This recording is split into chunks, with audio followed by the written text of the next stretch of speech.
दोस्तों, आप सभी जानते ही हैं कि मराठा साम्राज्य की स्थापना छत्रपति शिवाजी महाराज ने की थी। लेकिन आप में से क्या कोई उनके पुत्र के बारे में जानता है?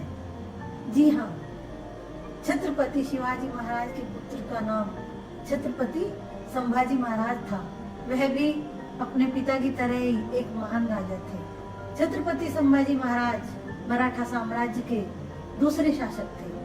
उन्होंने अपना संपूर्ण जीवन हिंदुत्व की सेवा में प्रदान कर दिया था। आइए शुरू करते हैं आज की वीडियो को अंत तक जरूर देखिए और अगर वीडियो पसंद आती है तो एक लाइक और शेयर तो करें ही, साथ ही साथ अपने कमेंट्स भी छोड़ें और चैनल को सब्सक्राइब करना ना भूलें। संभाजी महाराज बचपन से बहुत ही ज्ञानी थे। उन्होंने अपने जीवन में बहुत सी चीजें बचपन में ही सीख ली थी। इन्होंने अपने जीवन में जितने युद्ध लड़े हैं, इन्होंने सभी युद्धों में विजय प्राप्त की। छत्रपति संभाजी महाराज पुरंदर किले में 14 मई 1657 को जन्मे। छत्रपति संभाजी महाराज का पालन पोषण उनकी दादी के द्वारा किया गया था, जिनका नाम जीजाबाई था, क्योंकि संभाजी महाराज की माता का देहांत उनके जन्म के 2 साल के बाद ही हो गया। जैसा कि आप सभी को पता है कि इनके पिता का नाम श्री छत्रपति शिवाजी महाराज था, इनकी माँ का नाम सईबाई था। बचपन में संभाजी महाराज को प्यार से सब छवा कहकर बुलाते थे। छवा नाम का मतलब होता है कि शेर के बच्चे को छवा कहा जाता है। संभाजी महाराज को केवल एक नहीं बल्कि 13 अन्य भाषाओं का ज्ञान था। छत्रपति शिवाजी महाराज की 3 पत्नियां थीं, जिनमें से संभाजी महाराज उनकी दूसरी पत्नी के पुत्र थे। संभाजी महाराज की शादी येसुबाई के साथ हुई थी। संभाजी महाराज के कई भाई बहन थे। राजकुंवर बाई, शकुबाई, रणुबाई जाधव, दीपाबाई, कमलाबाई और उनका छोटा भाई राजा राम छत्रपति था। छत्रपति संभाजी महाराज बचपन से ही घुड़सवारी, तलवारबाजी और तो और तीरंदाजी में भी माहिर थे। जब छत्रपति संभाजी महाराज केवल 9 वर्ष के थे, तब उन्हें जयसिंह के साथ रहने के लिए भेज दिया था, जो कि अम्बेर के राजा थे। उनको उनके साथ रहने इसलिए भेजा था ताकि वे राजनीतिक दांव भी सीख सके। संभाजी महाराज का विवाह एक राजनीतिक संबंध था, क्योंकि येसुबाई के पिता, जिनका नाम पिलावजी राव शिर्के था, पिलावजी राव शिर्के युद्ध में देशमुख राव राणा सूर्य से हार गए थे। उनकी युद्ध में हारने के बाद ही येसुबाई के पिता पिलावजी राव छत्रपति शिवाजी की शरण में आ गए थे। छत्रपति संभाजी महाराज की 2 संतानें प्राप्त हुई, जिनमें से एक पुत्री और एक पुत्र था। संभाजी महाराज की पुत्री का नाम भवानी बाई था और उनके पुत्र का नाम साहू था। बताया जाता है कि छत्रपति शिवाजी और छत्रपति संभाजी के बीच संबंध कुछ ठीक नहीं थे।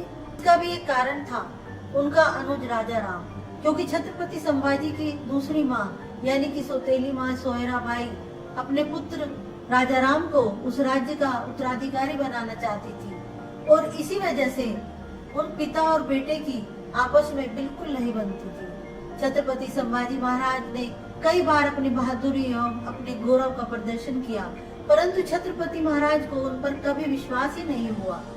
एक बार तो ऐसा हुआ कि किसी कारण छत्रपति शिवाजी ने संभाजी को एक सजा सुनाई, परंतु संभाजी महाराज उस सजा से बचने के लिए मुगलों से जाकर मिल गए और उस समय के दौरान शिवाजी महाराज को बहुत सी कठिनाइयों का सामना करना पड़ा था। परंतु जब संभाजी महाराज ने मुगलों को हिंदुओं पर अत्याचार करते हुए देखा, तब संभाजी महाराज से नहीं रहा गया और वह लौटकर अपने पिता श्री छत्रपति शिवाजी महाराज के पास आ गए। उन्होंने अपने पिता से माफी भी मांगी थी। जिस समय संभाजी महाराज औरंगजेब के पास से भागकर आ रहे थे, तब संभाजी महाराज शिवजी महाराज के मंत्री के दूर के रिश्तेदारों रघुनाथ कोरडे के यहाँ ठहर गए थे। संभाजी महाराज उनके साथ करीब 1 से 1.5 साल बिताए। उस समय संभाजी महाराज ने उस स्थान पर एक साधारण ब्राह्मण के रूप में बिताया। वहाँ पर रहने के दौरान ही संभाजी की मुलाकात कलश के साथ हुई। उसके बाद संभाजी महाराज ने संस्कृत भाषा का भी ज्ञान प्राप्त किया। फिर संभाजी और कलश बहुत अच्छे मित्र बन गए थे। केवल कलश ही संभाजी को समझते थे एवं कलश ही उनके क्रोध को संभाल सकते थे। फिर जब संभाजी महाराज राजा बने तो संभाजी ने कलश को ही अपना सलाहकार रखा। छत्रपति शिवाजी महाराज की मृत्यु 3 अप्रैल 1680 को हुई थी। उस समय संभाजी महाराज को पन्हाला किले के भीतर देखरेख में रखा गया था और शिवाजी की मृत्यु के पश्चात सभी के मन में यह प्रश्न उठा कि उत्तराधिकारी कौन होगा जो कि शिवाजी के पद को संभालेगा। और फिर बात राजा राम को उत्तराधिकारी बनाने की हुई कि संभाजी की सौतेली मां सोयराबाई का बेटा था, परंतु जिस समय शिवाजी की मृत्यु हुई और राजा राम को राजा बनाने की बात हुई तब राजा राम की आयु केवल 10 वर्ष थी। परंतु तब भी सभा के सभी लोग इस बात से सहमत हो गए कि राजा राम ही उत्तराधिकारी बनेगा। लेकिन जब इस खबर के बारे में संभाजी को पता चला तब 27 अप्रैल 1680 के दौरान ही संभाजी ने पन्हाला किले पर ही अपना अधिकार जमा लिया। उसके बाद 18 जून 1680 को संभाजी ने रायगढ़ के किले पर भी अपना कब्जा कर लिया। उन दोनों किलों पर अपना अधिकार जमाने के पश्चात 20 जुलाई 1680 को संभाजी ने अपना राजगद्दी पर भी अधिकार कर लिया। फिर उन्होंने स्वयं को मराठा का सम्राट घोषित कर दिया। संभाजी के राजा बनने के पश्चात संभाजी ने अपनी सौतेली मां और अपने अनुज यानी राजा राम और बहुत से मंत्रियों को बंदी बना लिया था। छत्रपति संभाजी महाराज एक बहुत ही वीर योद्धा थे। उन्होंने बहुत सी लड़ाइयाँ लड़ी थी जिनमें से वह एक भी युद्ध नहीं हारे। संभाजी महाराज ने अपने जीवन का पहला युद्ध तब लड़ा था जब वह केवल 16 वर्ष के थे। तब उन्होंने विजय प्राप्त की थी। बताया भी जाता है कि छत्रपति संभाजी महाराज युद्ध में अपनी तलवार से लड़ते थे जिसका वजन 65 किलो बताया जाता है। संभाजी महाराज ने अपने संपूर्ण जीवन में 120 युद्ध लड़े और वह एक भी युद्ध नहीं हारे। संभाजी महाराज के पिता के बाद उन्होंने मुगलों को बहुत ही परेशान किया और तो और उनकी नाक में दम कर रखा था। उस समय उनका सबसे मुख्य सबसे बड़ा दुश्मन एक ही था जिसका नाम औरंगजेब था। छत्रपति शिवाजी की मृत्यु के बाद सभी मराठों को बहुत सी कठिनाइयों का सामना करना पड़ा और इसके पश्चात औरंगजेब को लगा कि शिवाजी की मृत्यु के बाद उनका पुत्र संभाजी उनके सामने अधिक समय तक नहीं टिक पाएगा और औरंगजेब ने मराठा राज्यों की तरफ आक्रमण करना शुरू कर दिया। 1682 में मुगलों ने रामसई पर कब्जा करने का प्रयास किया, परंतु मुगलों का यह प्रयास करीब 5 महीने चला, फिर भी उस प्रयास में सफल नहीं हुए। परंतु 1687 में मराठों की सेना मुगलों के सामने कमजोर साबित होने लगी और मराठा के सेनापति हम्बीराव मोहिते उस युद्ध में शहीद हो गए। सेनापति की मृत्यु के पश्चात सभी सैनिक घबरा गए थे और उस समय के दौरान संभाजी संगमेश्वर में 1689 में वह मुगलों के द्वारा पकड़े गए थे। जब संभाजी और कलश को मुगलों के द्वारा बंदी बना लिया गया तब उन दोनों को मुगलों ने जेल में डाल दिया और वहां पर मुगलों ने उन दोनों को इस्लाम कबूल करने के लिए मजबूर करने लगे। इसके बाद जब औरंगजेब ने देखा कि संभाजी को बंदी बना लिया गया है तब औरंगजेब ने कहा कि शिवाजी के बेटे को मेरे सामने प्रस्तुत होना ही मेरे लिए एक बहुत बड़ी उपलब्धि है।